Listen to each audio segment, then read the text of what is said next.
Hello, everyone. I don't remember how to do this because it's been so long since I've done an episode on account of dead. Um, I First of all, hello. It's welcome back to Critical Inking. This show hasn't had an episode for a while because there hasn't really been a need for it. I'm going to. A lot of people ask me when there's going to be the next episode because it's people it's Hammy's podcast. It's my version of the popcast or the cactus patch, but it's more than that. It's specifically me wanting to talk about topics that are discussed in the competitive Splatoon scene that I would like to chime in like a central place, and be able to give my opinions and thoughts and try to steer a productive conversation. I didn't think that when I made this show that I would accidentally be the person who would spark the discussion and the debates on the internet. So the opening of this episode, before we get into the meat of it, I have a little forward and some context for what's happening and also an apology. Because just straight up, what's my hotkey for this? Is it this? Yes. So last night I posted this. Once again, begging Splatoon TOs to enforce your rules and stop being lenient. There is a lot of context going on here to explain this, but I posted this last night and things went to shit very quickly. So full stop, before we get into anything, I want to apologize to all of the TOs and everybody that had to deal with shit because of this, because that was not the intention. So I'm just going to go into straight up what happened to just kind of clarify all this. So yesterday was SOS. I don't actually know what version it was. 200 and something, 211, 210, whatever it was yesterday.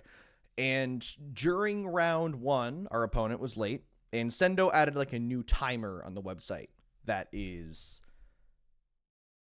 it shows you when the deadlines are for certain parts of the round. And I'm like, okay, cool.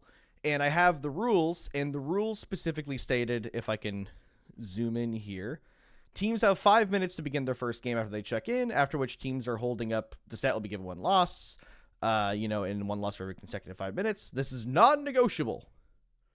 And so I was like, cool. Team is 5 minutes late. It's non-negotiable. I'll go to help desk. Asked a TO, which the TO happened to be Toma. Shout out to Toma. Toma does great fucking work.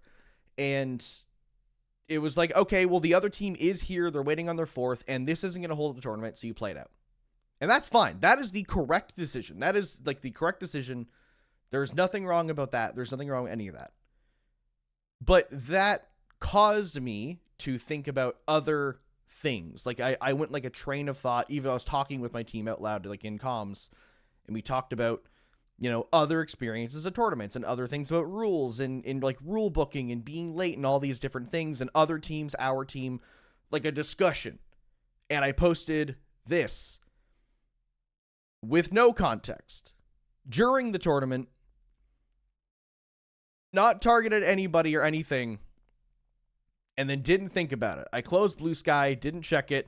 We kept playing the tournament, and everything went to shit. I went to bed and I woke up and a lot of people were bashing TOs for not doing enough. There was just a lot of arguments, TOs trying to remind people that they're doing their best and putting a lot of time and effort into this. And nothing that came of this post was what I intended at all. And so I have a lot of thoughts and they're all racing through my head right now. Basically, I keep putting my mouse over things. This post is not a direct thing for TOs. Specifically, it's not even a TO thing, it's a rules thing. Because that was a case of wording. I've discussed with different TOs, and now I've also specifically discussed with Toma, it's a wording thing. if anyone was in the wrong, it was me. But first, and like this wasn't even intended to be about that thing. Like I wasn't trying to make this one minor inconvenience a big thing. There are way more important things that are happening that the TOs have to deal with, like actual people breaking rules, or you know, people that are banned trying to play a tournament, and like harassment, those things. That's the important stuff. This doesn't matter at all, and I acknowledge it doesn't matter. I talked to some other IPL staff that weren't specifically working at SOS, and I was like, yeah, like this isn't that dire. It's in the corrective action is to just rewrite the rules to make it more clear as to what the non-negotiable means. Because it doesn't mean it's non-negotiable they lose the game. It's non-negotiable meaning you can't just gentlemen to say no, actually they can play without TO discretion. All of that to say, this post wasn't supposed to be a thing. This is something that was vague, poorly timed, out of context, and just inappropriate. Straight up. Just, it is not an appropriate thing to post because this diminishes the amount of effort and work that TOs put into events.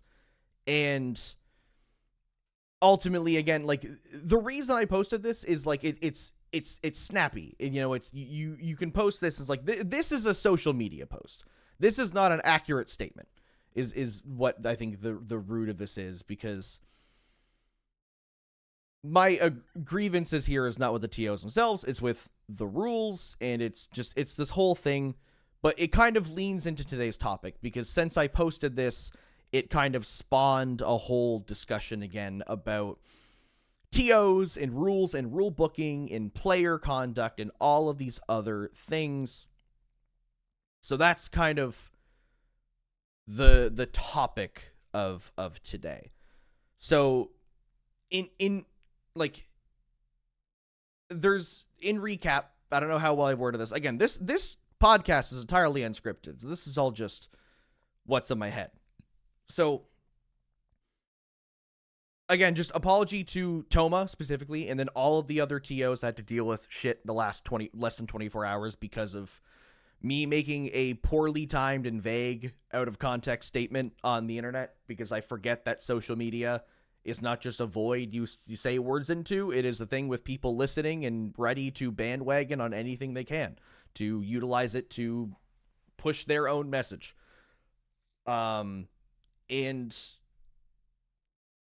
yeah, I want to use this discussion as a way to push us into a better path to be a bit more productive into, like, there are root problems that have caused this, because yes, even with my statement and even with all of the other things that people have said about TOs over the last night, of other things like rules not being enforced, or things that TOs may do or players might do, or that rules, the way they're worded and all these other things, there's a root problem there. And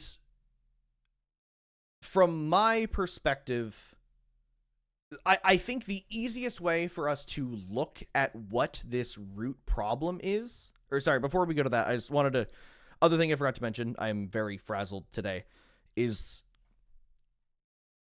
part of what posting this did is it kind of reminded me that it's a reminder that we're all human, that nobody's perfect, and that like everybody's going to make mistakes.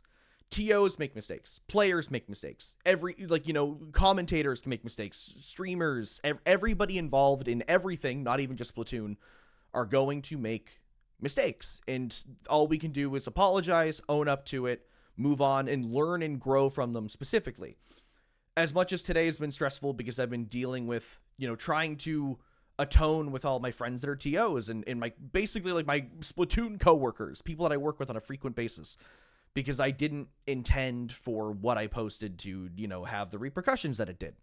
And just even again, reading the message back and looking at it, like, that is not what I meant whatsoever. This was a late at night in a middle of a tournament multitasking post that just, I didn't read the between the lines, and like intention versus perception were not at all meeting.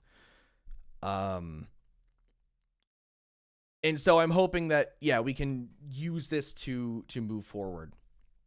So I think the easiest way to tackle this topic is literally just to start from the beginning with a simple question, and the question that I want to answer tonight is, what is a tournament? Like, very simply, like, what is the definition of a tournament? What is a tournament? Because the way that I view it is, a tournament is an event created by an organizer that has competitors where they compete in some kind of competition or contest or something to, you know, win, or it's a challenge. It's a competition.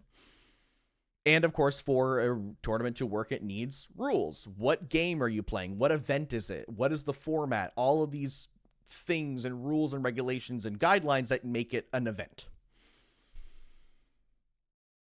And specifically, it is something separate from Splatoon. Like, a Splatoon tournament is not part of Splatoon. Splatoon 3 is a video game, and the tournaments that we run, that we play in, that we participate in and love to talk about, are a separate thing entirely. They are a different thing. They are like a separate hobby. Like, competitive Splatoon players, we are different than normal Splatoon players because we have added on a set of arbitrary rules and things onto the tournament. And it's like any other hobby. And so specifically, I want to kind of compare Splatoon tournaments to literally any other social hobby ever. So for those of you here live watching, or anyone watching the VOD, or like, if you're hearing this, think about any social, competitive, or collaborative hobby you have. Like, anything you do that involves another person. It's like, not like a solo hobby, but something that you have, something that to do it requires more than one person. It can be anything, like Dungeons and Dragons, or like posting on Reddit, like a subreddit, or you know, paintball, a sport, like just something, some kind of thing that involves a group of people. There is kind of three aspects that you need. You need somebody to organize the event. You need somebody to create it, somebody to lead it, somebody to have it, let it exist. You need rules and guidelines. You need something that you need, like, what is the foundation? What is the actual written down, decided upon agreement of how this functions? And you need people that are actually there, the competitors, the users, the player, the party, somebody that is there for the experience, for the event, for the hobby. And those are kind of the three aspects that build up a tournament, and that build up every other kind of social hobby and event. And two specific things that I want to bring up, that this is kind of like foreshadowing to the rest of what I want to talk about tonight, is let's take Dungeons and Dragons, for example. I feel like it's a relatively popular thing where you have a clear head, like an organizer, the GM or DM. You have the rules, which is the player's handbook, and also the guidelines the DM has set out for the party. And there's the players, in which are obviously the parallel to the players in a Splatoon tournament. If you're playing Dungeons and Dragons, you have read and follow the rules. If you don't know how a rule works or have questions, you ask the DM. It's very straightforward. And typically when you play D&D, nobody's trying to break the rules, because that ruins the fun of it. Nobody likes it when somebody tries to do something out of the book, unless everyone agrees with it. If the DM thinks it's cool and all the players think it's cool, the rules don't matter, because they're here to have fun. It is a hobby. You are here for enjoyment. And that is kind of what Splatoon tournaments are. And also, another thing that I want to point out, again, just as like foreshadowing and just like a general thing to recognize, is that rules in a video game like Splatoon, for example, so Ryan, thank you for the sub. Jesus, oh my God, that's a long time. What's up? Sorry, I forgot I had Twitch alerts on. That distracted me. Yeah, okay, so. Rules in like a video game, like in Splatoon 3, for example, you're set by the rules of the game. You can't do things that aren't coded in the game. If you want to play X Battle, you have to pick a region. You can't just play without picking one. You can't play ranked mode, like the ranked modes, without unlocking them. You can't use weapons without buying them. You can't walk out of bounds because the game is physically set invisible walls and death planes. You are limited by the rules. Rules in a video game are limitations. But rules in a tournament or an event or anything else that's like a social thing, like it's purely just people making up a thing, making an event, making a anything, are expectations. There's no physical barrier preventing you from disobeying the rules in a tournament, for example. And so there's a social aspect there because you are not physically incapable of breaking those rules. You are physically capable of breaking those rules. But the expectation is that you don't, because the point of an event is to be fun and fair for everybody. And so there is a amount of responsibility to actually follow those rules. And I'm going to delve into that more later on, because there is no structure to the show. The way that I've decided to do it is that I'm going to... The way that I see a tournament, there are 3 things that need to exist for a tournament to run. No more, no less. Well, there can be more, but those things are frivolous. You need an organizer, a competitor, and a rulebook. That's it. You don't need a website to run it on because you could just do it on pen and paper. You don't need all of these other fancy things because they're helpful. They make it run better. They make it run smoother. They make it more enjoyable. But at the foundation, a tournament will function when you have an organizer, a competitor, and a rulebook. And so I think what's kind of happened in the Splatoon community, what I've noticed, is that our view of these 3 pillars of what a tournament are skewed. We do not have a foundational understanding of the responsibilities, the roles, and the purpose of an organizer, of a competitor, and of a rulebook.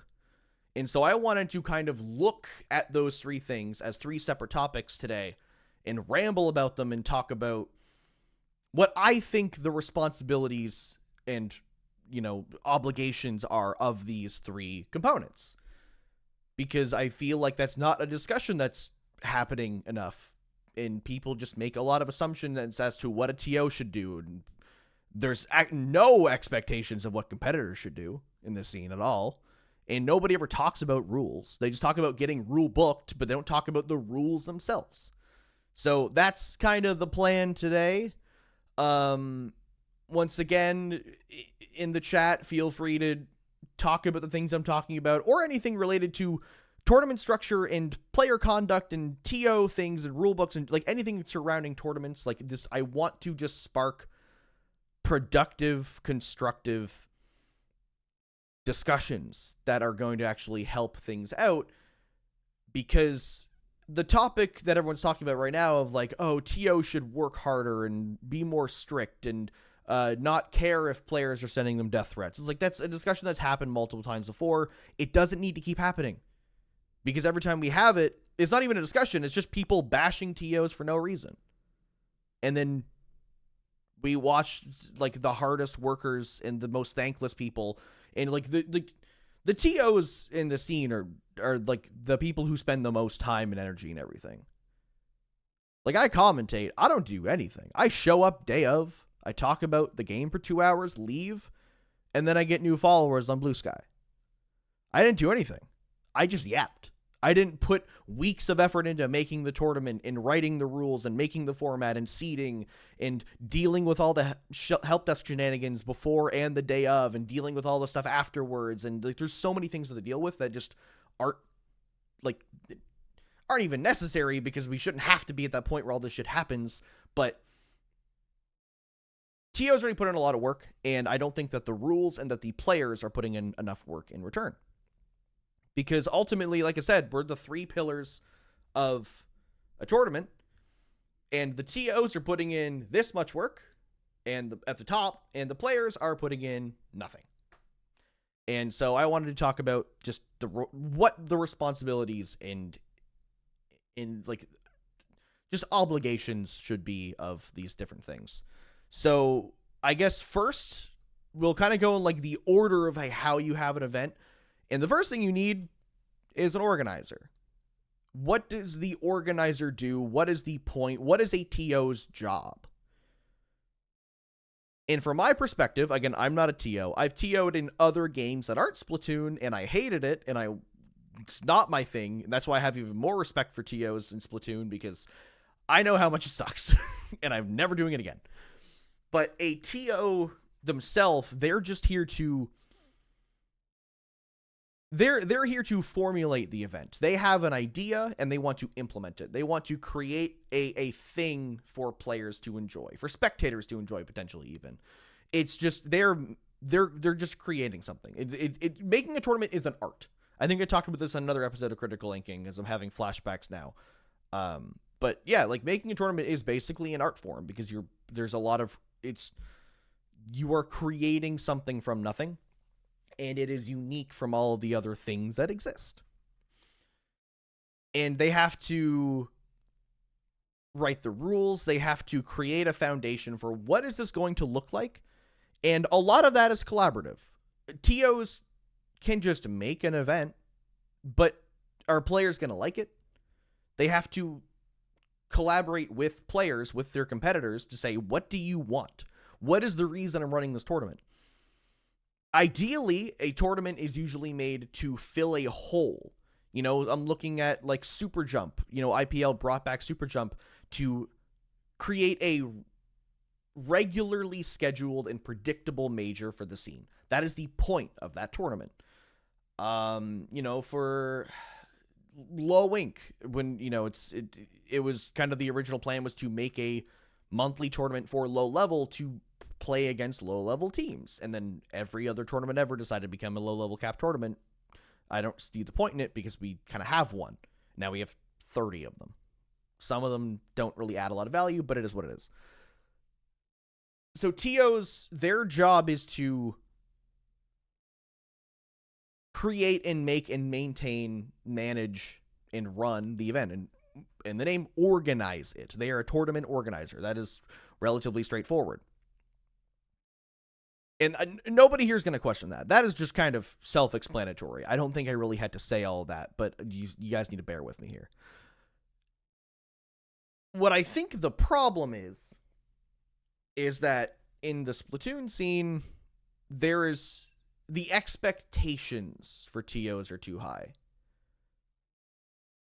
Every time there's a problem, it is the TO's problem. The players put their hands up and they say, TO, fix this. And there's, again, this is generalizing, so it's always case by case. But typically what I see and what I hear is that it's just put your hands up and hand it to the TO. You know, it's another task added to their list of things. And if they don't do it perfectly and don't do it correctly, and don't do it timely, then there's backlash. If they do everything perfectly in the way the player wanted it, they get nothing. That's just, it's the expectation is perfection. And it's not realistic, because as I mentioned before in the opening, we're all humans. We're all people. We make mistakes. We are not perfect. Everything is nuanced. Their idea of an answer to, or a solution to a problem may not be your solution to the problem. There's going to be nuances and things there. And so that's what, yeah, exactly, Mila. You can't please everybody. But I'll get more into it later when we talk about competitors, because one of their responsibilities is to set those expectations of what do you want? What did Rose say? I think it's good to have high expectations, but if people can't handle disappointment and frustration, perhaps you need a reality check, and people focus more on the negatives than the positives. And that's the thing too. Like I said earlier, if a TO does something above, if a TO either meets the bar or goes above and beyond, That's the expectation. That is to players, a TO going above and beyond is the bare minimum. They expect a lot for them, and they gain nothing. And the TOs gain nothing in return. They don't focus on the positives, but they do focus on the negatives. If a TO makes a mistake, suddenly it's bad enough that they're throwing death threats. Suddenly it's bad enough that they're like, we need to cancel this person. This person's a scourge on the community. And it's like, brother, what are you talking about? It's not that dire. It's a video game, first of all. But yeah, it's just, it's an easy out. It's easy to say, oh, the TOs are the problem. And again, to the post I made last night, that was a mistake. Like, it's easy and snappy and just like a boom, boom. Like, yeah, you know, TOs need to enforce the rules, blah, blah, blah. Like, it's so easy and it rolls off the tongue that it's kind of what people default to, because people don't put in a significant amount of thought into the problem. And so that is one of those things where I think right now what's happening in the Splatoon scene is we all can agree that an organizer's responsibility is to organize, maintain, and manage a tournament. But I think the problem is that there are a lot of responsibilities and tasks that rely on the rules and the player that we are pushing onto the TOs. We are saying the TOs need to handle everything, and that is the end of it. And that is kind of like the fundamental problem with a lot of just all of this in general. You know, the TOs have enough to deal with, because there are times where the tournaments aren't going to run themselves. You know, there are going to be bad apples. There's going to be banned players trying to sneak into an event. There's going to be conflicts. There's going to be things that are ruining the fair, fun environment that is the goal of a hobby. This is a hobby. We're all here because we love this game and we want to have fun. We want to relax after work. We want to relax after school. We want to commit to improving at a skill. That's what we're here for. And the TOs are kind of our line of defense to keep all of that away from these events. I mean, sure, there's other things like splat safety, or there's other methods in play, but in the Splatoon scene specifically, we're really bad at using the mob mentality to get rid of bad things, and we just get rid of good things instead.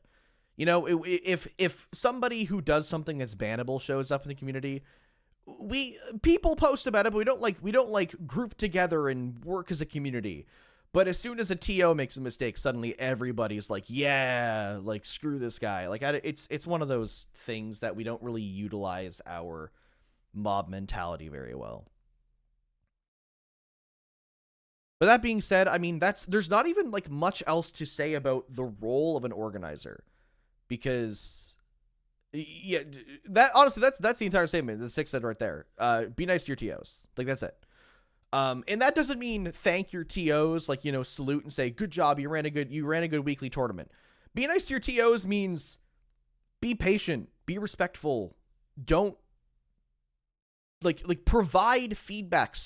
Supporting your TOs does not mean supporting them from afar emotionally. Supporting your TOs means get in there and help in any way you can. Provide feedback. Like, you know, make sure that you're following the rules and that you're doing things to make their life easier. You know, actively support them. Don't just clap from really far away and say, yeah, you're a good TO. Like, help them. Make their life easier. And so I would like to transition into the next component of a tournament, which is the rulebook. It's the thing that the TOs make. Because and when I say rulebook, I'm meaning like rulebook. Like, it's everything. Like, what game are you playing? Splatoon 3. What format is it? You know, what, like, everything. Like, I'm not talking like have you guys read Nintendo's rules when they run a tournament? There's everything in there. Like, every legal disclaimer possible. That is their rulebook. Our rulebooks in the grassroots scene are very bare bones. So when I say the rule book, I'm encompassing all of that. I'm like it can range from Nintendo rules to random weekly first time ever run rules. Like, it's just, what are the rules, what are the format, how it is, like, what is the part of the tournament that is not the TO itself. The thing, what is the TO created is essentially what the rule book defines. And this is one of those things. I mean, the rule book isn't a person. So the responsibilities of the rule book are actually the responsibilities of a TO and a player, but it's how they interact with it.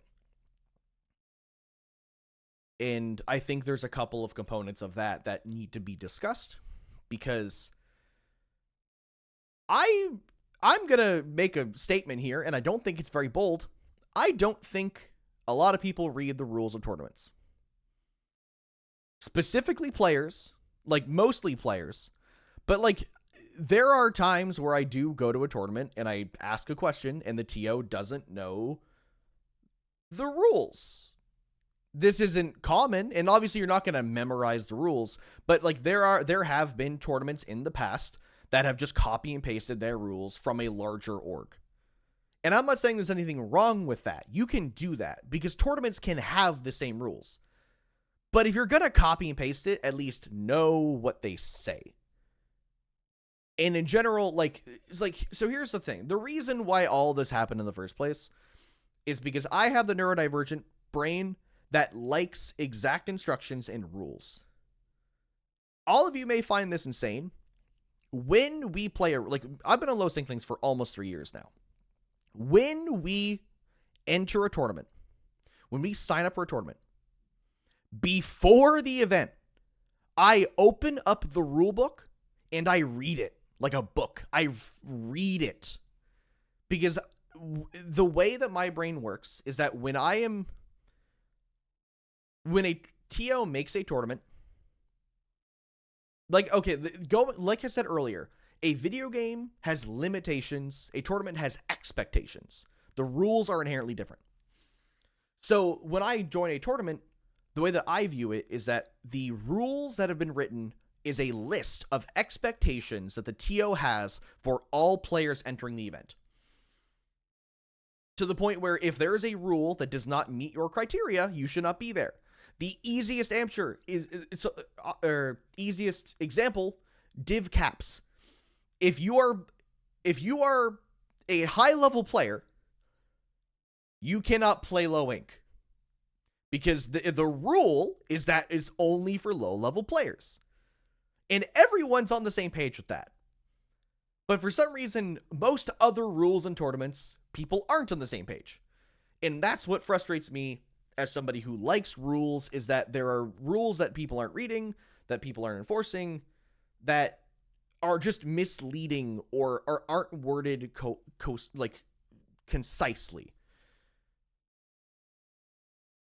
And this isn't it's one of those things where, like, when I like rules to be enforced, because like when I made the post the other day, people were saying like, you know, like, oh, be careful, this might bite you in the ass, or like, oh, you know, it's when people complain about getting small rule booked about small things. There's so many little aspects, but if it's in the rules, it's in the rules. That's how it works. And I think that if there are two options when there's a rule that isn't enforced or isn't enforceable or just like is kind of pointless. You can either have the TOs enforce that rule heavier or rewrite that rule to make it more lenient or to remove it or to do something there should be a coherence between what is happening and what is in the rules, because the rules is the tournament functions based on the rules. And so the rules should reflect that, because the rules are the expectations of the TOs have set for the players. And so that's the responsibility of the rulebook. It is the expectations for the event. And so as somebody who literally reads the rules when I play a tournament, and then I have it open on a tab when we're playing, so that anytime anything happens, the team goes, Hammy, what's the rule on this? I know it. And if I don't know it, the rules are right there open. Like, so during the Nintendo, like the NA League, it was fun because the rules is like an 8-page PDF. So probably more than that. So like I was just skimming through that. I read it every couple of weeks just to like remind myself some of the rules, because that's just how my brain works, and which is insane to some people, but that for me that's just normal. For me, that is the bare minimum. I actually like I understand it, though why people don't. But to me, like the idea of playing in a tournament without reading the rules is like weird. The fact that you would play in a tournament but not know the expectations that were laid before you. Unfortunately, not every Splatoon player has the same flavor as autism as me. So there has to be a compromise, basically, in which, unless the TOs explicitly tell the players, hey, you have to read the rules and then check our terms of service box to play in this tournament, that's not going to happen. The rules have to shape what the TOs expect. If there are things that are common occurrences, like timing rules, DC rules, those things, there needs to be explicit statements of what they are, and they should be easily accessible, and they should be worded in a way that reflects how lenient things are. And a good example of it is with all the stuff that happened with SOS yesterday, is I talked to some IPL staff. They were not specifically staff for SOS. I don't want to drop names because it's not really relevant, but they brought discussion into IPL. And from what I know, from what I've gathered, from what I've been told, IPL is planning to rewrite some of the rules for SOS to remove any nuance and to make things clearer, because there's discrepancies in how the rules are worded and how people understand them. Because the players are understanding them one way, some TOs understand it another way, some TOs understand it another way. Like, there's even between TOs, they had different ideas of what the rules meant, which isn't the fault of people, it's the fault of the rules. And so that's the thing that just has to be revisited. And that's perfectly natural. It's perfectly normal. It's a good thing that these things are caught, because then we can improve it. And in the future, things will be easier, better, and just more fun and more efficient. And so that's kind of where I'm at right now, is I think a lot of TOs should, just as a reminder to TOs in the scene, when's the last time you've opened the rules for your tournament? When's the last time you read them? Did you create the tournament and write them and then never read them again? Do you read them weekly? Do you read them only when something comes up at help desk? Do you even reference them when something comes up at help desk? Because the rules exist to be an expectation, and as a competitor, I hope that those expectations are still in place when I play the tournament.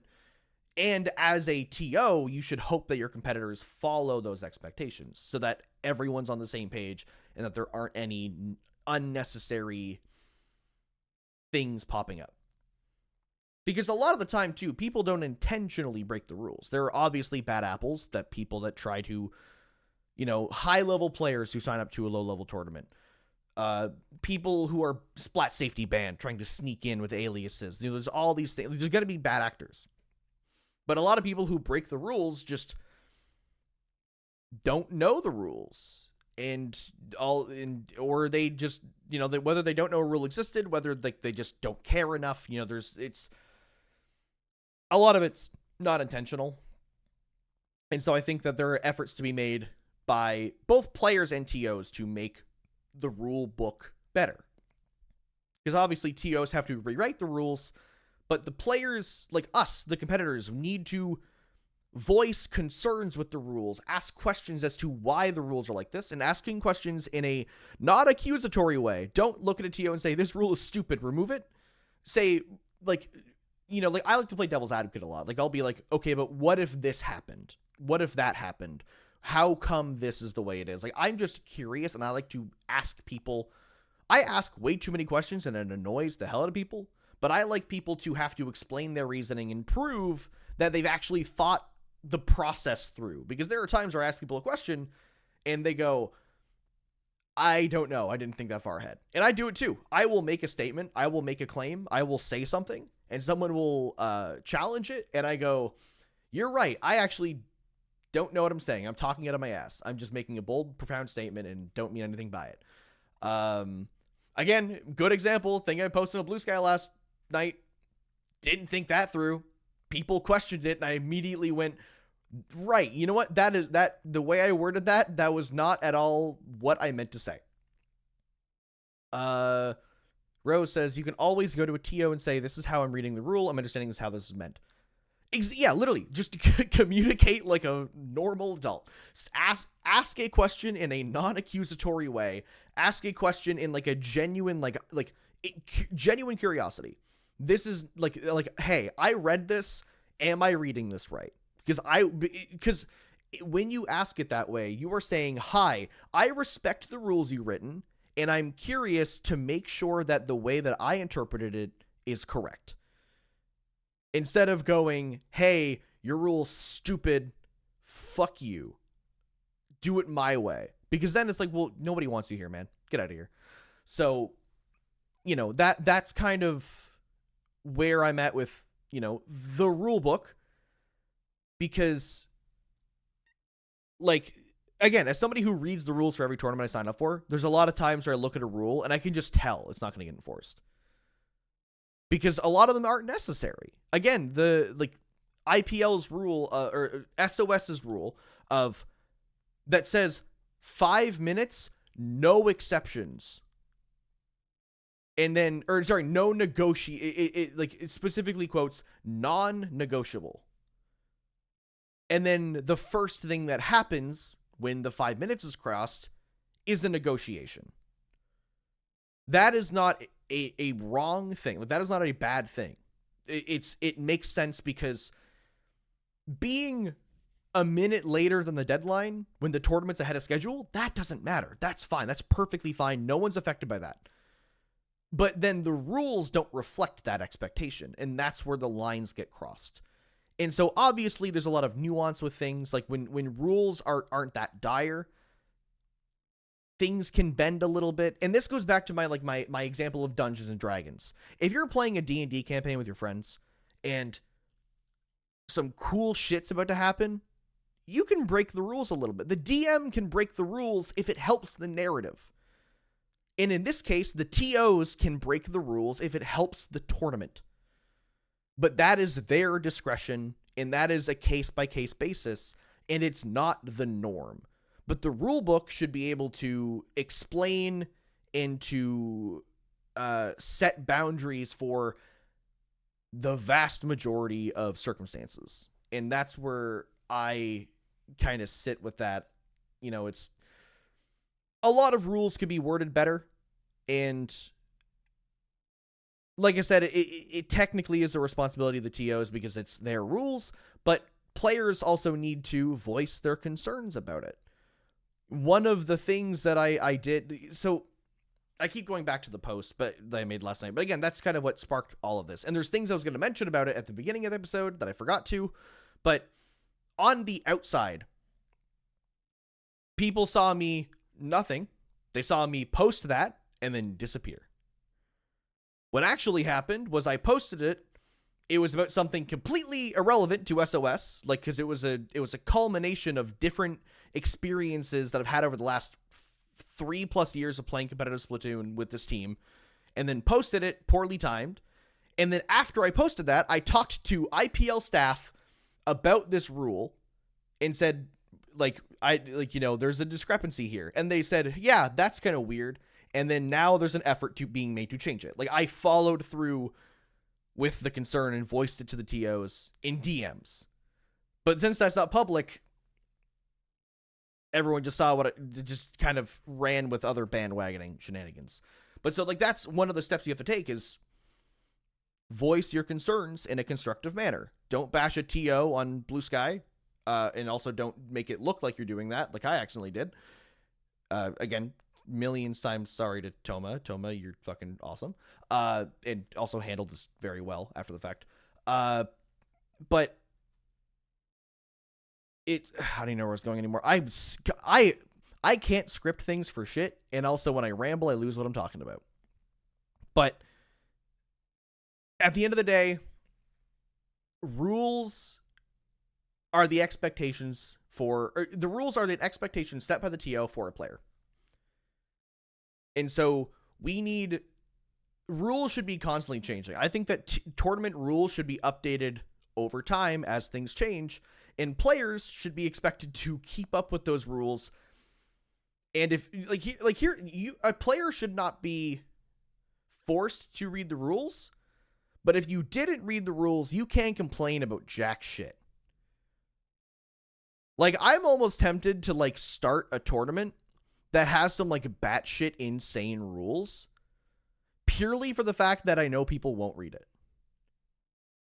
Like, run a tournament that says in the rules explicitly, if you go in the Sendo chat for in your match and you say the magic word written here in the rules, you automatically win the set. And there's no exceptions. If you say it before the other team, you get to mark it as a 3-0, and the TOs will do nothing to help the other team. And also, the TOs will not explain it to their team because it's in the rules. You can just do that. It'd be fucking insane. No one would play your tournament, but you can do that. And so that's kind of the intention, is that it's the expectations. What does the TO want of the player? And players are beholden to those rules, whether they read them or not. Because if they don't read the rules and they break them, they're just going to get booted out. And that's the end of it. And yeah, like Rainey said, a lot of rules are just at TO discretion. That's why I hate writing rules as much as I love reading them, because a lot of times I know there's those nuances. So whenever I write rules for a Discord server or an event, I say, all of these rules are to moderator or organizer or whoever's like admin discretion. And there are other unwritten rules that are common sense. Like sometimes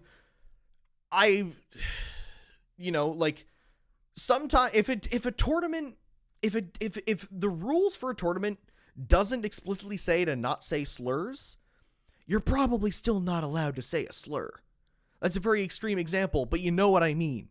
Like, there are unwritten, socially acceptable rules. Like, there's the rules for the tournament, and there's the rules for social interaction. Now, that's kind of it with the rules. Like, I'm just going to keep talking in circles over and over again. But yes, if players don't read the rules, they should not be able to complain that they broke a rule because they didn't read the rules. And when you are like, it's the same with any other hobby. If you're in a sport and you break the rules, that's it. Now, kind of transitioning into the next topic of the competitor, that is one of the things that is with Splatoon that kind of bugs me. Because like I said, with sports, if you're playing a sport, if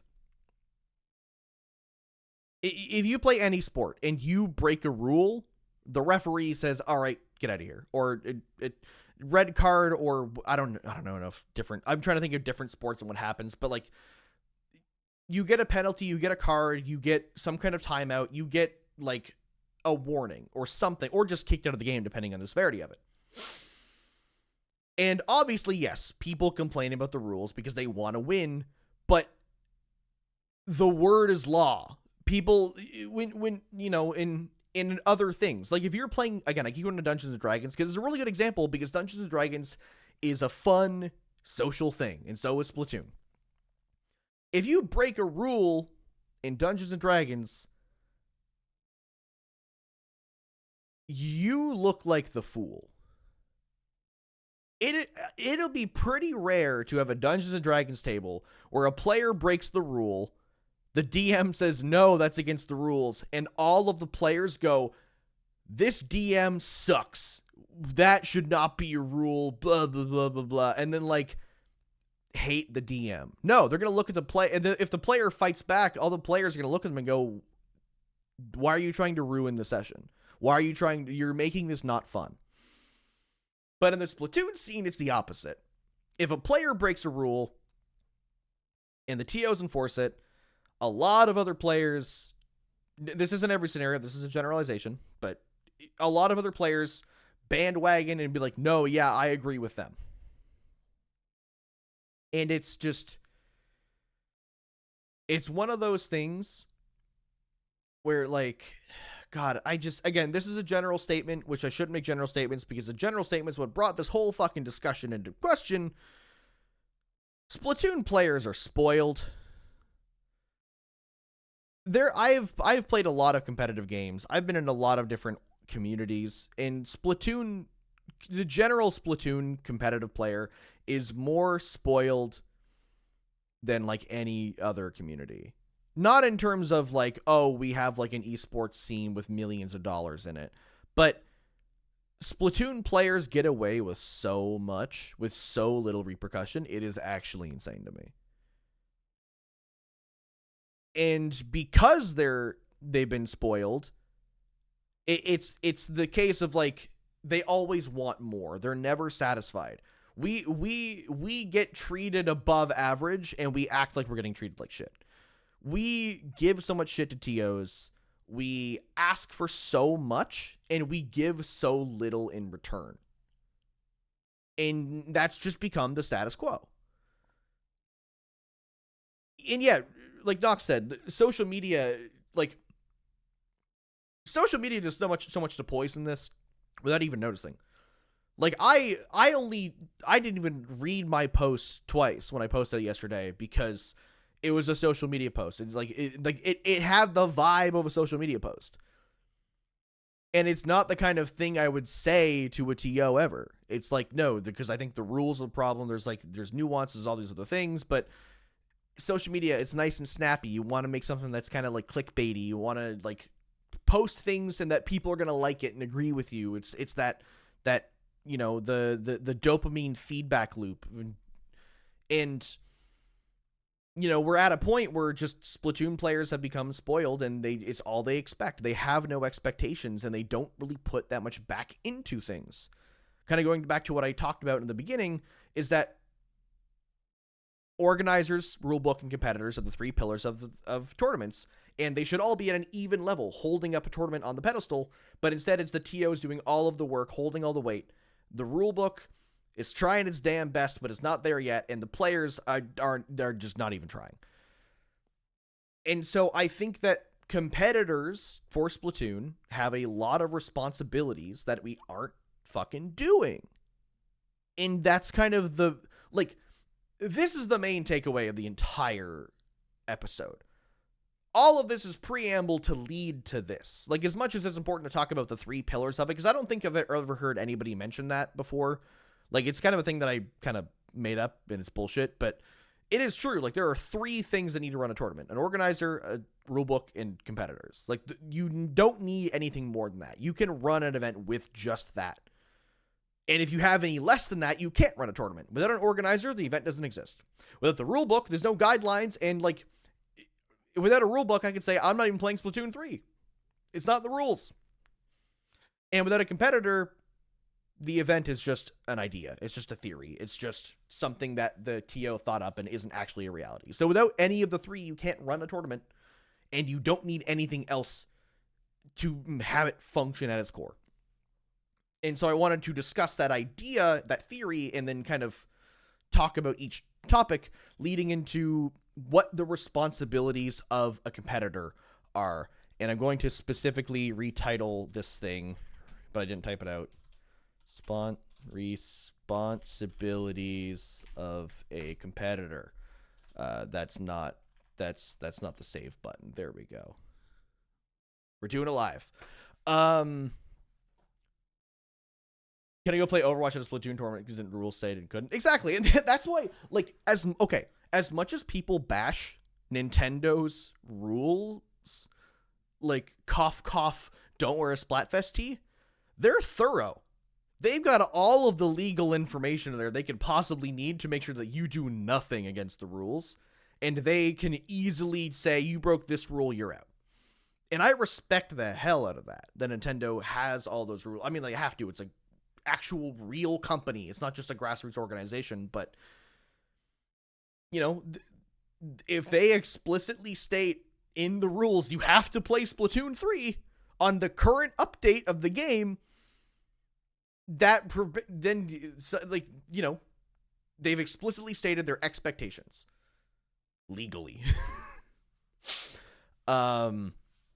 So yeah, all of this kind of led to what I want to talk about, the responsibilities of a competitor, because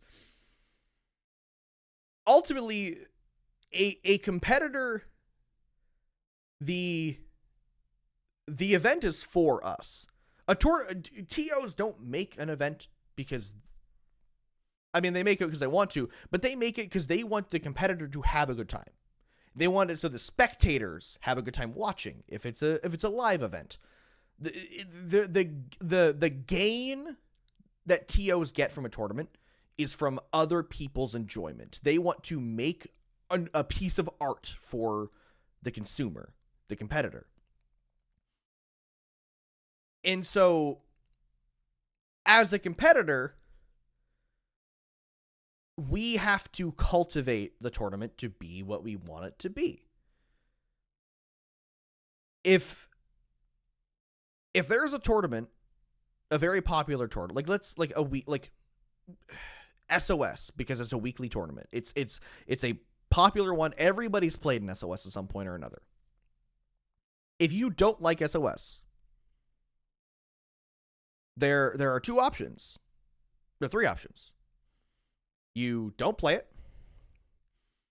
you play in it anyway, or you give feedback. That's it. And all three of them are valid.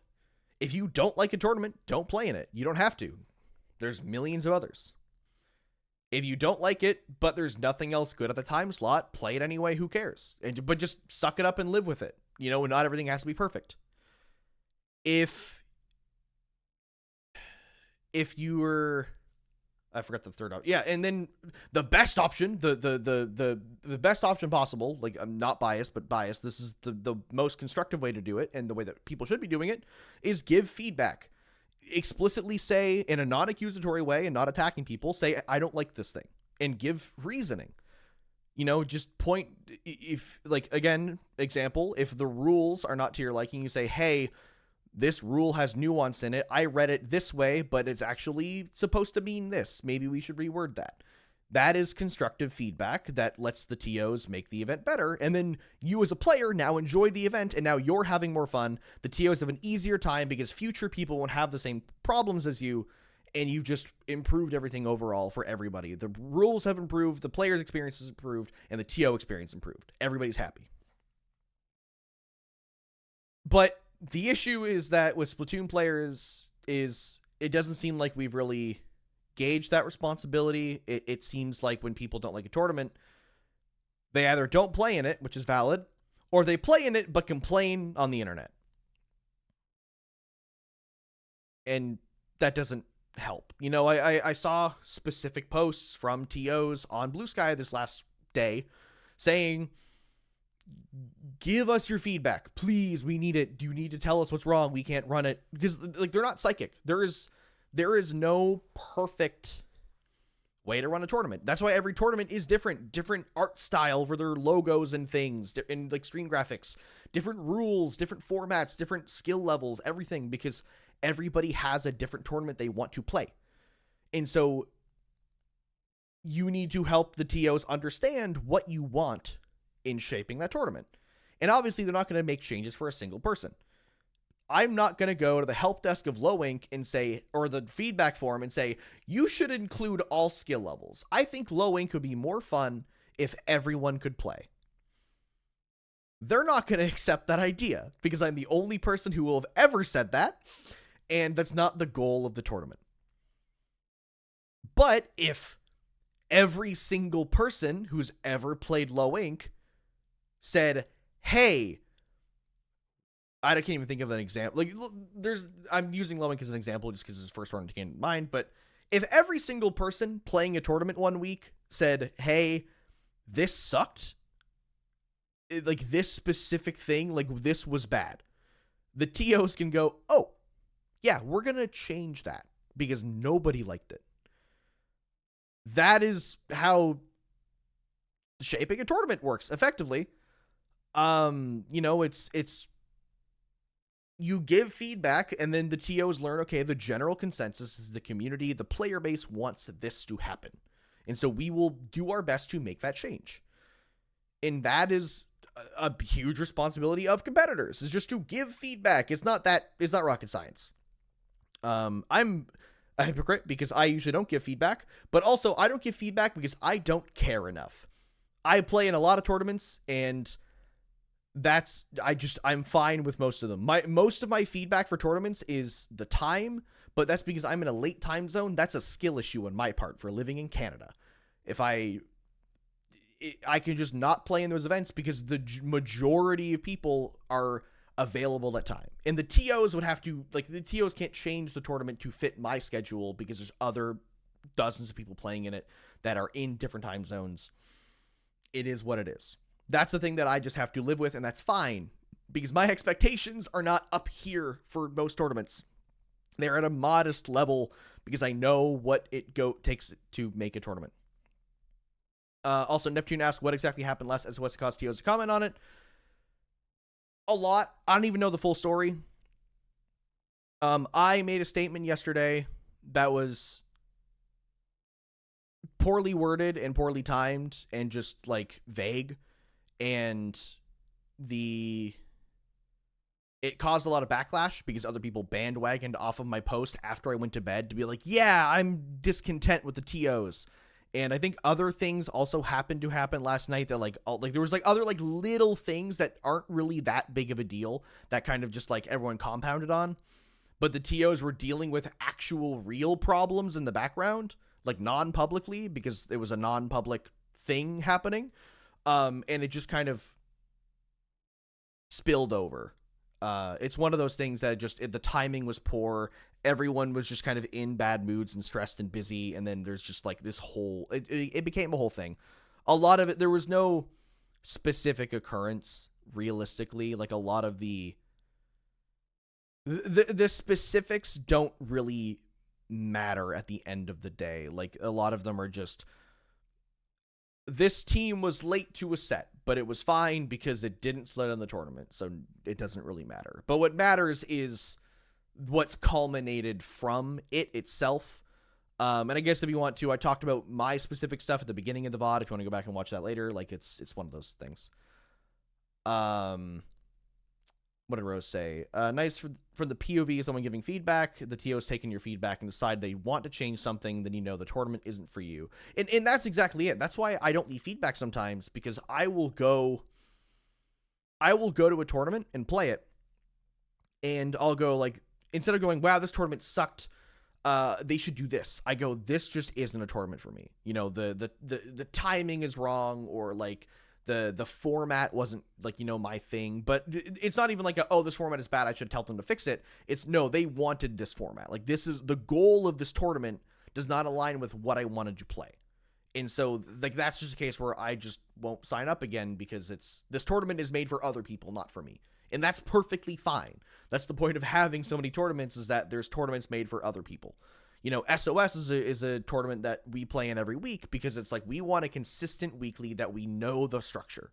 And that's what SOS is to us. We play low ink because we're still hard stuck forever low level, and we want, you know, an opportunity every month to try to prove ourselves routinely. You know, that kind of thing where, you know, tournaments either are for you or aren't for you, and you have to make that distinction as a player by using the rule book and the format as an expectation guideline of what are you expecting when you go into this event, which is why rules and things should be, you know, revisited frequently and updated to be up to date with what the expectations are. I will say, as someone who used to be actively giving feedback and constructive feedback, I just kind of stopped feeling like it wasn't me listened to, as Neptune said. And yeah, that makes sense too, is that one thing I have noticed in the Splatoon scene is that if there is a Google form, you are fucked. I think about when I first ever got into Splatoon production, I signed up using a Google form, and they got back to me 5 months later. And then Another, like, every time I've ever signed up for something with a Google form, unless it's like a short-term thing, if it's like a, hey, here's an invitational tournament, like here's like a thing, we're gonna review this within a week, and then this form's never gonna open again. But like persistently open forms, like feedback, sign-ups, like things that like are like a perpetual form that are forever open, it is usually really hard to get an answer for those. Like, honestly, I'll just call it IPL because I work with them now. I signed up to commentate for IPL, and multiple months went by. And this is the point where, like, this was after I was the #2 breakout commentator on the Popcast. This is when I've been acknowledged by IPL. I've worked with every other org but IPL, and they just didn't read my application for months until I just DM'd one of the IPL staff and said, can I commentate this tournament? And they said yes. And then just gave me they added me to the IPL production server. They never checked the form. They just you just have to reach out and ask them. So I feel like with feedback for, like giving feedback for a tournament, you have to kind of like relay it to a person, whether they have a feedback channel in a Discord, whether there's just like a TO kind of well enough to reach out and just give that feedback. But that is ultimately a thing, is that there are times where people just won't listen to your feedback, and it is what it is. But that's because, again, if one person has feedback, if one individual person says, I didn't like XYZ, and nobody else says anything, the TOs are going to say, okay, well, that's just that person's problem. That's a skill issue on their part. Too bad, so sad. But if we normalize people leaving feedback, and then suddenly 15 people out of 20 competitors say, hey, I hated XYZ, they're going to realize that, hey, maybe this is a problem. Or, hey, maybe we should market this tournament better because we're getting the wrong people playing the event. So that's, yeah, feedback. If we normalize a culture of giving feedback and constructive feedback specifically, then things can probably move a little bit smoother. And then the other problem is feedback isn't linear. Some feedback will be given publicly, whether it be on Blue Sky, whether it be in Discord, like in a feedback channel. Some of it will be private, forums, DMs, or like forums and DMs, and like, it's stuff like people are mentioning in the background, and so it's a harder thing to track from the outside perspective. And on the inside perspective too, if you give feedback to a single TO, they don't relay that to their team. It's that one's gonna have to be like a culture shift, in my opinion, from the side of players to start more consistently giving feedback. Again, I'm a hypocrite here. I don't give feedback, but I also am very nonchalant when I play tournaments. I do not give a shit. If there's something I dislike, I don't really care, because at the end of the day, I'm just playing Splatoon. It's like I'll talk to people about a tournament, like, yeah, no, I hate when a tournament does this format. And I'm like, brother, I have never cared about a tournament format at all, ever. The only time I ever care about a tournament format is like if it's just inherently like bad, which most tournaments aren't really that. I feel like we've gotten better at not having bad tournament formats. Like I can't think of any examples off the top of my head because, like I said, I don't really care that much. Like most tournament formats are kind of the same nowadays. It's usually groups into bracket or just straight bracket depending on the size of the tournament. It's pretty standard. And then you have people like CCA doing some crazy shit that works out really well, but nobody else is doing because it requires very specific foundations. Right. So yeah, that's a big one for competitors, is just first thing, yeah, feedback, 100%. Feedback needs to be given, like just relaying information to TOs of like, this is what I want for the tournament. This is what I expect of you. The rule book is the expectations of a TO to a competitor. Feedback is a competitor's expectations to the TO. It is a cycle. It should be a continuous changing cycle that allows a tournament to grow over time. And God, my brain is just, there's so many like little things. Just because, again, competitors in this Splatoon scene, we just play the game. That's it. Like, we don't do much else to really put in that effort for these events. So feedback is one. I'm blanking. There was one I was going to talk about and I'm blanking on it, which is unfortunate because this is a live thing that's unscripted. So if I blank on something, it just is gone forever. What was the chat messages? I missed chat messages. Same thing with the rules too. The standards and structure only really matter if they're being actively minded and followed. Well, yeah, exactly. That's, tournaments are a social thing. It's collaborative. And so everything involving tournaments as a whole, the rules, the structure, standards, feedback, everything it's a social thing. This is a collaborative effort between TOs and competitors and spectators and everybody involved in the process. And so there needs to be that consistent and constructive and friendly communication between everybody in how things work.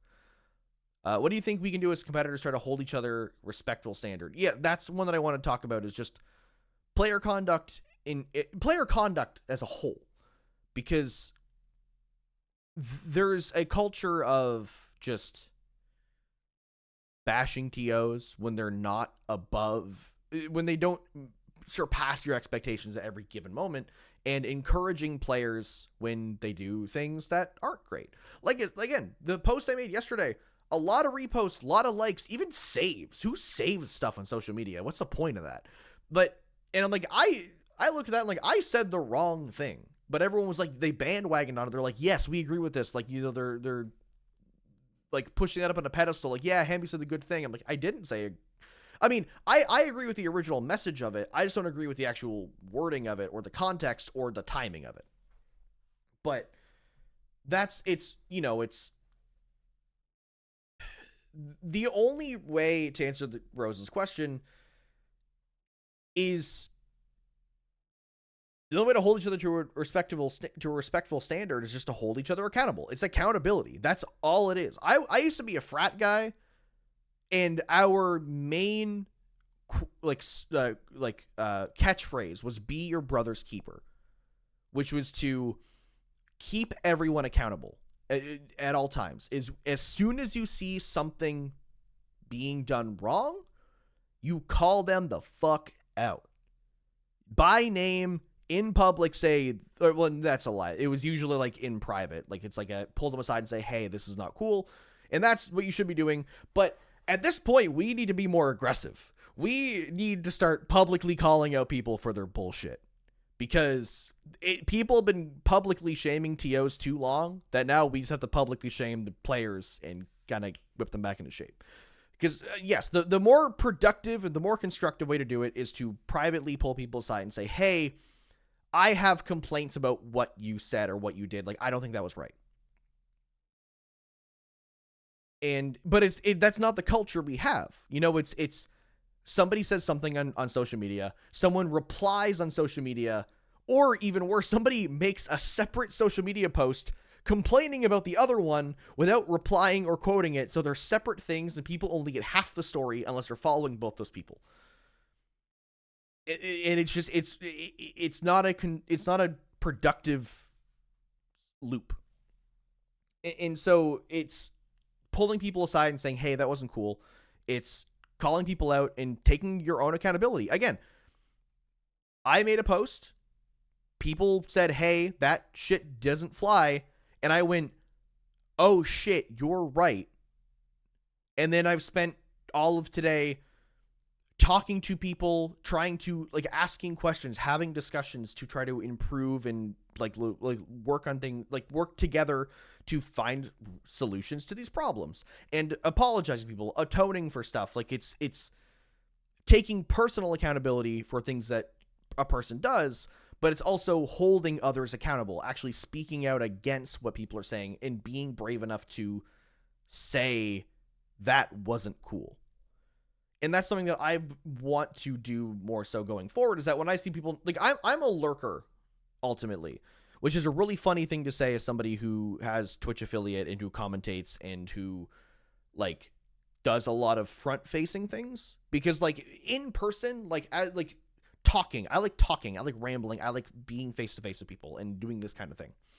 When it comes to text only, when it's social media, when it's Discord, when it's like non-face, like this is gone, I'm a lurker. I don't post, I don't reply, like I don't type. I don't do that kind of thing. I'm not very online.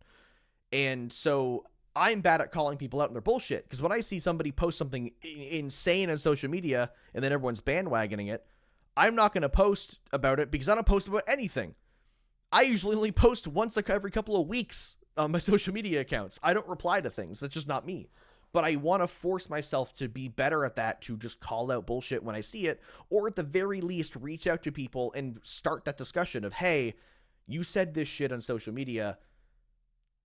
That sucked. Like, why did, like, or then that's not the wording I do. Like, I would just start the discussion of like, what's your opinion on this?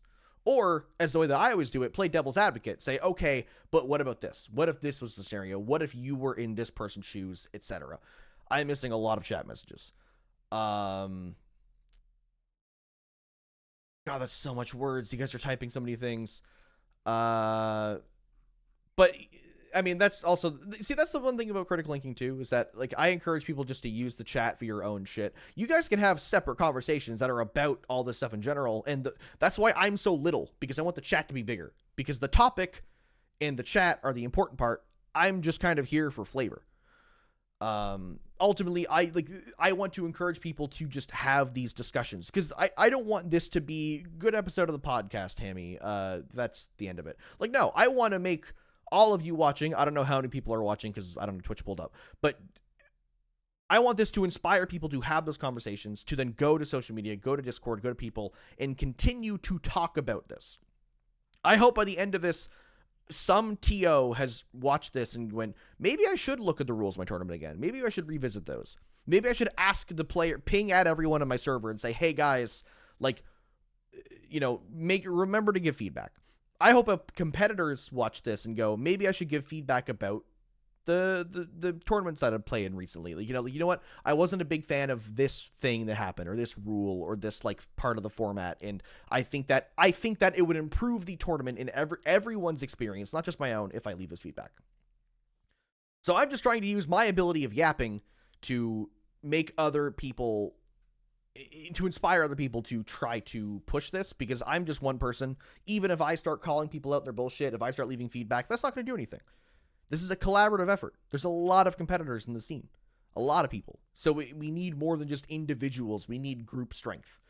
And so one of my only skills is talking. And so I'm just going to keep talking, and I'm going to remind people like, hey, you should start doing this. This is a good idea. This is how we improve. This is what other games that are more successful than us do, and it's working out great for them. But yeah, all of that to kind of answer the original question that Rose asked. Like, how do we keep each other responsible? Or just keep each other accountable? Just, again, bringing up that I'm in a frat, I don't know why I have to do this twice. Our motto was be your brother's keeper. So keep your peers accountable. And the other one, which is a lot longer, and I think half of it was in Latin, but it's I don't even remember the exact phrasing. I have not been in a frat for a long time. But the gist of it is that be the change you want to see in the world. Like, seeing something that isn't done, you've decided that like the motto is like, anything that isn't being done, it is now your duty.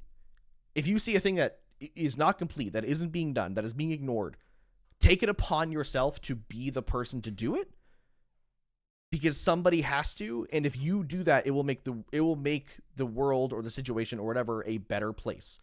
And it's not like it's a permanent thing, you know. Like I've always been one to be the change you want to see in the world, and I like to do a lot of things that I don't like doing, but it's because no one else will do it. I've done it in a lot of other games. I've started a lot of projects in my life that I have not enjoyed, because I knew that other people really wanted it to happen, but no one was willing to step up. And so then once the project is there, then you find those people who are willing to take it over, who are like, I'm passionate about this. I'm like, great, please take the responsibility. I don't want it anymore. And that's, it's how it is. Like, not everything has to be comfortable. Not everything has to be all sunshines and rainbows. But things have to be done at some point or another if you want things to succeed. But that's kind of one of those issues, going back to the topic of competitor responsibilities, is that a lot of competitors don't want any effort involved. They want a very fun and fast and convenient and competitive tournament with no issues in their rules and everything works the way they want it, handed to them on a fucking platter. We don't got to go all fire and brimstone on people when they're breaking a rule or something. We can be firm while not being jerks. Exactly. There's a difference between being rude and being assertive. And, it's one of those things where when a rule gets broken, a TO just has to say, hey, you broke that rule. Here's the repercussion. And the normal thing for a person to do is to say, sorry. Do you apologize? Said, sorry, I broke that rule. I will live this repercussion. Instead of fighting back. But that's just what we're conditioned to do. We're conditioned to fight back on a rule. Like, it's again, it's one of those things where the way that my brain is wired is different than everybody else's. Like I said, when I play a tournament, I read all the rules before I play it. I read the rules and I keep the rules open in another tab when I'm actually playing it. And when we break a rule, we self-report immediately. I'll give a good example. Last night in SOS, round 3 of pools, me and Los Inklings, we played a game 1. We accidentally turned off sub abilities and then KO'd the game. And the opponent said, hey, you turned off sub abilities. And we went, oh, whoops. And then we offered to replay the game, and we did. Because we broke a rule. That's our bad. But because this was so short, it was like a pretty quick KO. It's like we didn't waste any time. We got in the room pretty quick. We have time to redo it. We can replay it. And they're like, yeah, let's do that. Realistically, we could have just given them the game, but that was one of those things where it's like, we have the time. It is what it is. There's nothing in the. I don't think there's anything in the SOS rules that say you have to use sub abilities on. There could be. I missed that part while reading through them, but I don't think that's a rule that I remember, because I probably also skimmed it over if it does exist. Someone can correct me if I'm wrong. But so we replayed it. We self-reported and said, "Yep, that's our bad. We'll redo it." And then later in the tournament, in bracket, my power went out. I'm a Canadian in the winter. It's a blessing that the lights are on with the weather out there. And so during the tournament, my power shuts off. And I tell my team, yeah, my power's out. I'm just done for the night. That I can't get back on. And so we go into the Sendo chat and say, well, Hammy's power just went out. GG's to you guys. We forfeit. And they're like, well, do you want to find a sub? And we're like, no, we're not going to drag this tournament out by looking for a sub, trying to drag in a person, we're not going to delay the tournament because we want to play. It's a weekly. There's no stakes here. We said, GG's, it is what it is. We'll play next week. But there are a lot of other teams that they don't have, they have to, they don't accept the rules. They're like, no, we are going to play. This is our day. This is our tournament. We're going to play it. We're going to find a way to play it. We're going to bring in a sub, and it's going to be this whole thing. It's not that dire, So just being able to take personal accountability in following the rules, and when a rule is broken or you no longer match the rules, the criteria for the rules, then bow out. Say okay, listen, we're missing a player. We can't play anymore. That's it for us. We no longer meet the standard for this tournament. And I'm not saying you can't look for a sub. Obviously look for a sub, or if you have one on hand, perfect. But in our capacity, we're we don't really want to look for a sub. And so we're just going to bow out of here.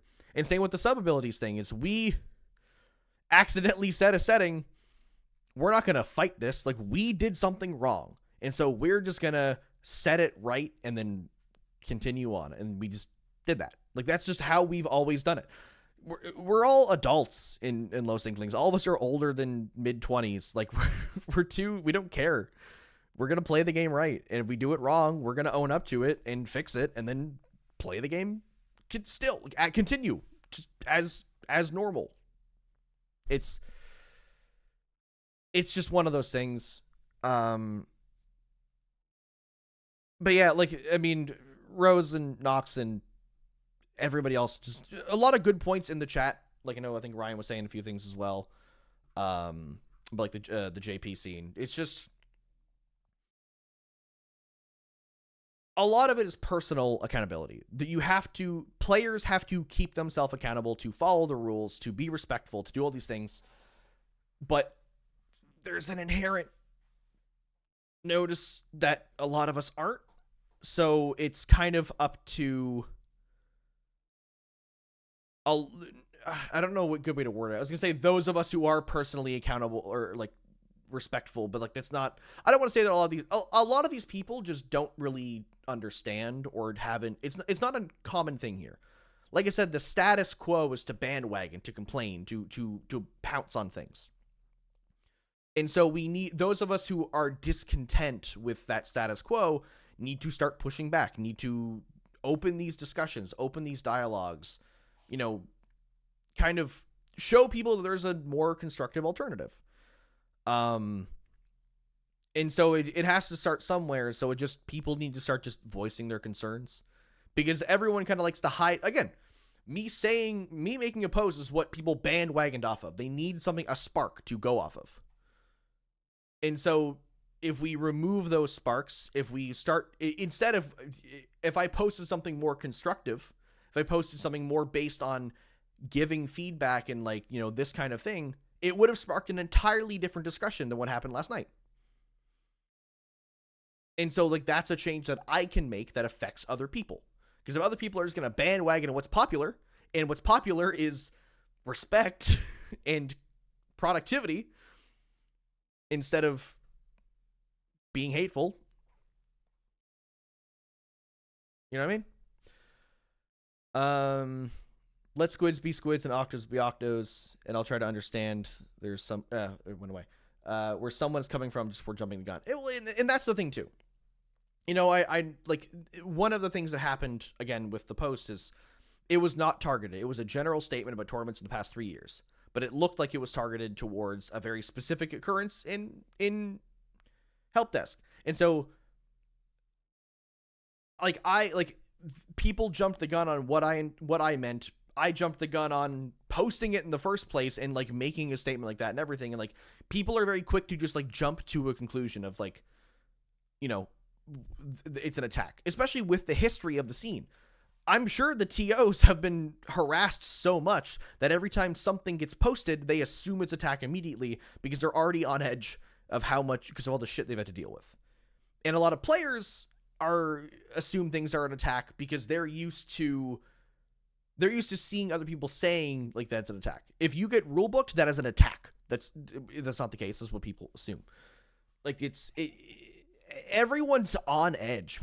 We all need to chill out. We all need to simmer down, as I would say, as rural Canadian in me. It's not that dire.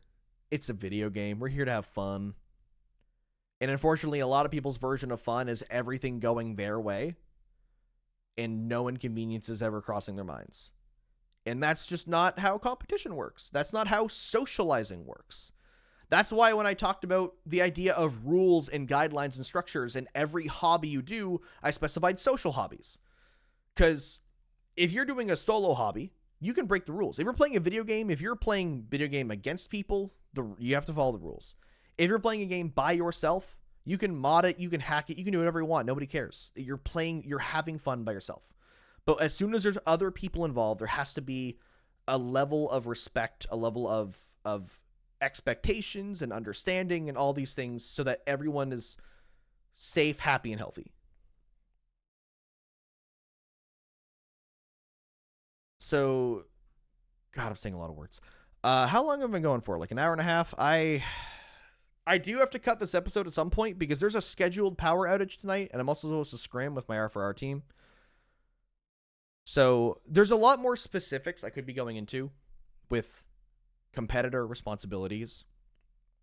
But I think realistically, the value of going into every different specific, like they should be doing this, they should be doing this. It's kind of a waste of time for tonight specifically. Obviously, this is an ongoing thing that has to keep improving. This isn't, once again, this is to spark discussion. This isn't a, hey, here's my episode of the podcast, I'm going to never talk about this again. Like, no, this is a continual effort that I want to keep this discussion rolling in a productive way.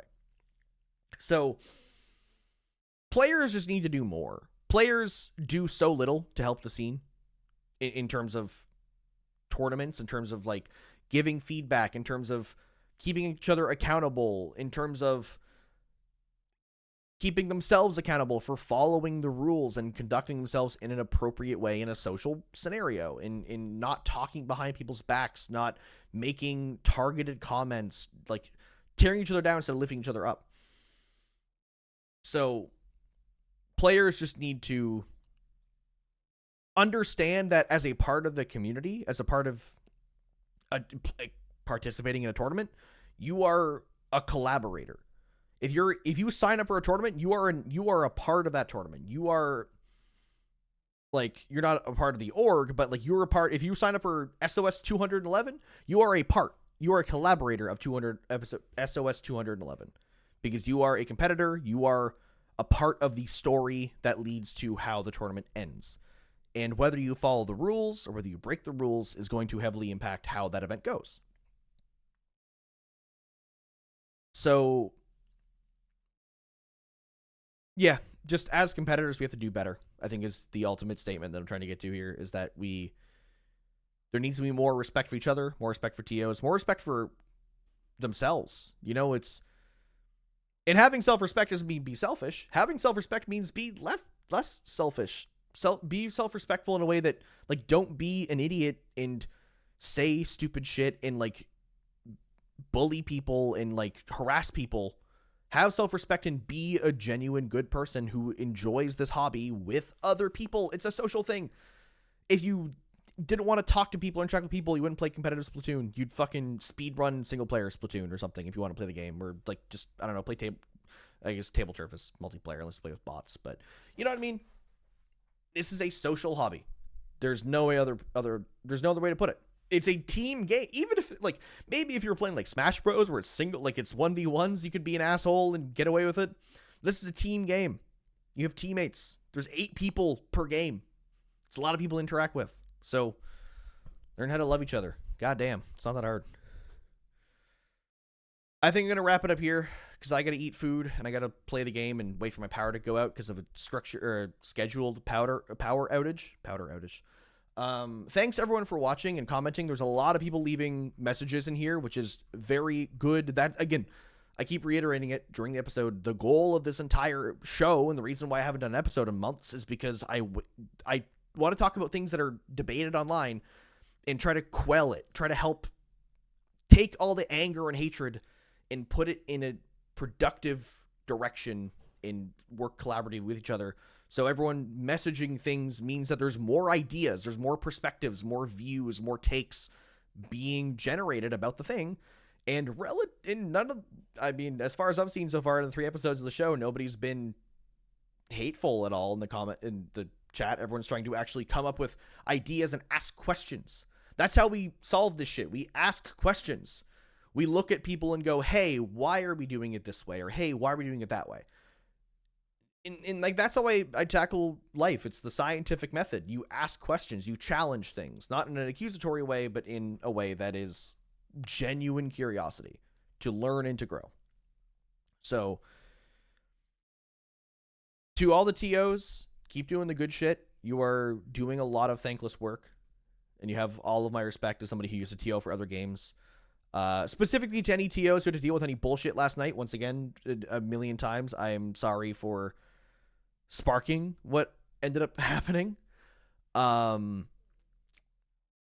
To competitors, lock the fuck in. We gotta start kicking it into high gear and helping the TOs in any way we can, because we need to work so much harder, because we're not doing anything to contribute to other than just competing. Like, sure, like, we're contributing to the scene by playing tournaments, but we need to actually give feedback. We need to keep each other accountable and, like, help the make it so that the TOs can do their job. The TOs should not be doing our job as competitors. And obviously, again, players read the rules. TOs write them. Once again, thanks everyone for watching. Thanks for all the people in chat, everyone watching live. If you're watching in the VOD, feel free to share clips of this. If there's anything that I said that sounds sage-like advice, and just continue the discussion going, and let's keep trying to just improve our tournaments and just be better. I don't know how to end this, so I'm just gonna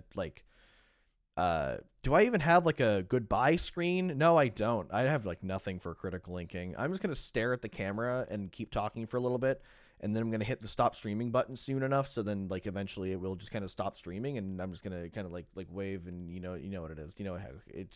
It'll stop eventually. I can't tell if I hit the button. I think I missed it. Did I miss it? I missed the stop streaming button, so I'm gonna keep talking, and I'm